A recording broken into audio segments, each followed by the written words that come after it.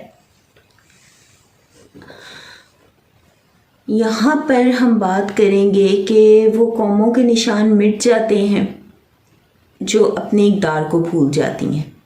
ٹھیک ہے، اب اس کو ہم نے لکھنا کس طرح ہے. مرزا غالب لکھتے ہیں کہ ہم وہ واحد قوم ہیں جس نے دنیا کو تہذیب کے اور اخلاق کے آداب سکھائے.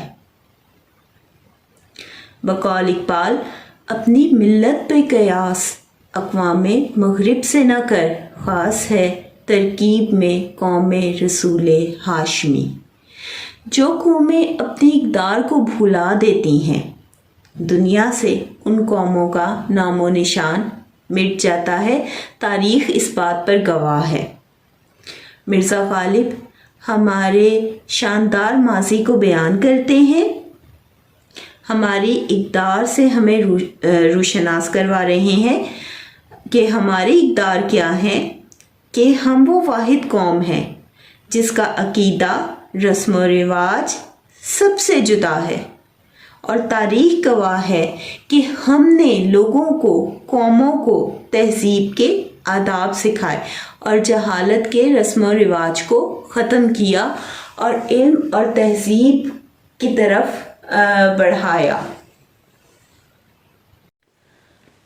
لیکن آج معاشرے کا یہ چلن ہوتا جا رہا ہے کہ وہ اپنے دین کو بھلا بیٹھے ہیں، غیر مذہبی رسم و رواج کو اپنا رہے ہیں، اور تاریخ گواہ ہے جو قومیں اپنے عقائد اور رسم و رواج کو بھلا دیتی ہیں دنیا بھی انہیں بھلا دیتی ہے اور ان قوموں کا نام و نشان دنیا سے مٹ جاتا ہے. تو یہاں پر مرزا غالب نے بہت وسیع موضوع پر بحث کی اور اس کی طرف اشارہ کیا. اب ہم چلتے ہیں اگلے شعر کی طرف. یہاں پر ذکر ہے ان کی اپنی تکلیفوں کا، درد کا، جو انہیں روایتی انداز سے دیکھی جائیں تو وہ کس طرح سے ملی، اور اگر ہم دنیاوی انداز سے دیکھیں تو وہ انہیں کس طرح سے ملی کہ ان کی زندگی بہت مشکلات اور رنج و غم سے بھری ہوئی تھی، اور پھر وہ اتنی مشکلوں سے گزرے کہ وہ آہستہ آہستہ آسان ہو گئی. ہم اسے کس طرح لکھیں گے یا ہم اسے کس طرح سمجھیں گے. ٹھیک ہے، یہ حقیقت ہے کہ جب انسان کسی درد کا عادی ہو جائے تو درد کا احساس ختم ہو جاتا ہے. اسی لیے اسی خیال کو غالب نے بیان کیا ہے کہ زندگی سے انہیں اتنا درد ملا، مسائل اور مشکلات، رنج و غم کا سامنا کرنا پڑا کہ اب درد کی شدت کو برداشت کرنا ان کے لیے آسان ہو گیا. بقول غالب ان کا ایک یہ مصرع میں نے یہاں شامل کیا ہے: درد کا حد سے گزرنا ہے دوا ہو جانا. درد کا حد سے گزرنا ہے دوا ہو جانا. غالب کی بھی کچھ ایسی ہی کیفیت ہے اور کچھ ایسی ہی حالت ہے. غالب شکوہ کرتے ہوئے اپنی کیفیت کا اظہار کر رہے ہیں، یعنی وہ شکوہ بھی ہے ان کے اندر اور وہ اپنی تکلیف کا اظہار بھی کر رہے ہیں. انہیں زندگی سے بہت سے مصائب، رنج و غم کا سامنا کرنا پڑا، اور وہ بہت سادگی سے اپنی زندگی کو بیان کرتے ہوئے لکھتے ہیں کہ رنج و غم اور مشکلیں اتنی دیکھیں کہ درد کی شدت کا احساس ہی ان کے اندر سے ختم ہو گیا. وہ بہت سادگی سے اپنی زندگی کو بیان کرتے ہوئے لکھتے ہیں کہ اتنا رنج و غم اور مشکلیں دیکھیں کہ درد کی شدت کا احساس ہی ان کے اندر سے ختم ہو گیا. ایک دوسرا پہلو یہ بھی ہو سکتا ہے کہ مشکلیں انسان کی زندگی میں آتی ہیں لیکن انسان جینا چاہتا ہے. ہر ہنستے ہوئے چہرے کے پیچھے غم کی داستان ہوتی ہے، لیکن یہ مشکلیں ہمیں نکھارتی ہیں، جینا سکھاتی ہیں. پھر ایک وقت آتا ہے کہ انسان ان کا مقابلہ کرتے کرتے جینا اور مسکرانا سیکھ لیتا ہے. یہی زندگی کا رویہ ہے، اور شاعر بھی زندگی کے اس ہی سفر کو طے کر کے زندگی کے اس مقام پر کھڑے ہیں جہاں مشکلیں آسان ہو گئیں۔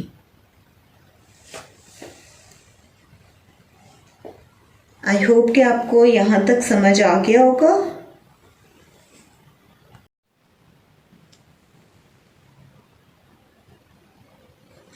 یوں ہی کر روتا رہا غالب تو اے اہل جہاں، دیکھنا ان بستیوں کو تم کہ ویراں ہو گئیں۔ تسکین کو ہم نہ روئیں جو ذوق نظر ملے، قرآن خلد میں بھی تیری صورت ملے۔ اگر روایتی شاعری کے پس منظر میں دیکھیں تو غالب اپنے محبوب کی جدائی اور بے رخی سے تکلیف کی حالت میں ہیں اور درد کی شدت سے ان کی آنکھوں سے آنسو رواں ہیں۔ یہ ان کے عشق کی سچائی ہے اور ان کے عشق کی سچائی کا اظہار ہے، لیکن ان کا محبوب مسلسل ادب کی روایت پر قائم ہے اور انہیں نظر انداز کر رہا ہے۔ ایسے میں غالب اہل جہاں کو مخاطب کرتے ہوئے کہہ رہے ہیں کہ اگر میں اسی طرح روتا رہا تو ایک دن میرے آنسو یہ بستیاں بہا دیں گی، میرے آنسوؤں سے یہ بستیاں بہہ جائیں گی اور ویران ہو جائیں گی، یا میری آہوزاری سے یہ بستیاں اجڑ جائیں گی۔ ان کا غم سب کو اجاڑ دے گا، یہ ان کے درد کی انتہا ہے۔ بقول شاعر ہے اذیت مصیبت ملامت بلائیں، تیرے عشق میں ہم نے کیا کیا نہ دیکھا۔ ایک پہلو یہ بھی ہے کہ غالب دنیا کے مصائب اور رنج و غم سے نڈھال ہیں اور ان کی آنکھوں سے مسلسل آنسو رواں ہیں۔ غالب اہل جہاں کو مخاطب کرتے ہوئے کہتے ہیں کہ دنیا کے ستم اور بے حسی کا شکار ہو کر میری آنکھوں سے آنسو رواں ہو گئے ہیں۔ میرے درد کی شدت اتنی ہے کہ اگر میں اسی طرح روتا رہا تو یہ بستیاں بہہ جائیں گی، میرے آنسوؤں سے اجڑ جائیں گی اور میری آہوزاری سے بھی اجڑ جائیں گی، ویران ہو جائیں گی۔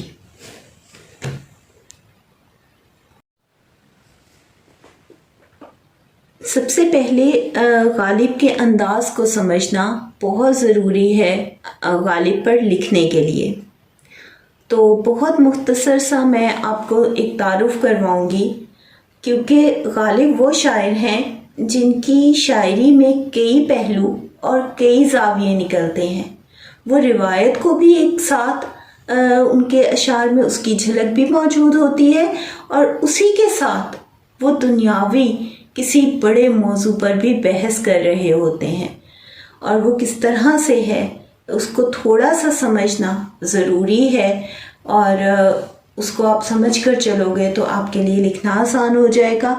اور جس طرح سے میں نے اس میں روایت کے انداز سے بھی اشعار کی وضاحت کی، آپ نے بھی پیپروں میں اسی طرح سے لکھنا ہے، اور ساتھ ہی ساتھ دنیاوی پہلو میں بھی ہم نے اس کی وضاحت کی ہے، تو وہ بھی آپ نے ساتھ میں لکھنا ہے۔ ٹھیک ہو گیا؟ اب تھوڑا سا ہم دیکھ لیتے ہیں مرزا غالب کو۔ غزل عربی زبان کا لفظ ہے جس کے معنی ہیں باتیں کرنا، لیکن آہستہ محبوب سے باتیں کرنا، لیکن آہستہ آہستہ اس کا دامن وسیع ہوتا گیا اور دوسرے مضامین بھی اردو غزل میں داخل ہوتے گئے، اور تقریباً ہر موضوع غزل میں شامل ہو گیا۔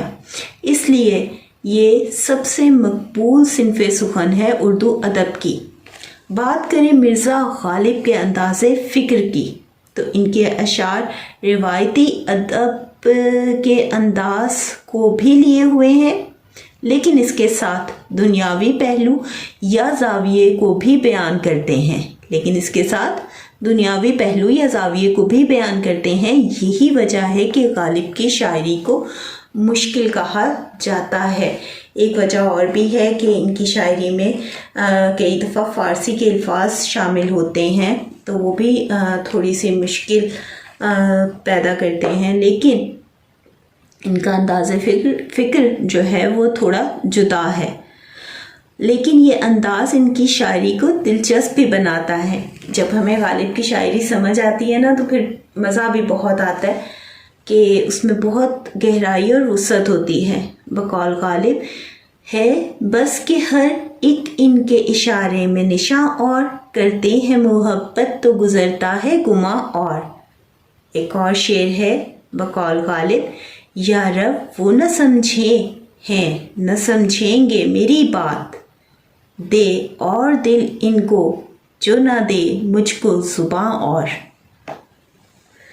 اور بچوں زیادہ سے زیادہ اس چینل کو شیئر کرو تاکہ اور بچوں کو تک بھی یہ پہنچے اور ان کو بھی فائدہ حاصل ہو اور میرا بھی جو ہے سبسکرائبر کا اور واچ ٹائم کا جو ہے وہ سب کمپلیٹ ہو جائے اور میری جو محنت ہے وہ اور بچوں تک بھی پہنچے کیونکہ ان کے بھی ایگزامز ہیں تو انہیں بھی آسانی ملے.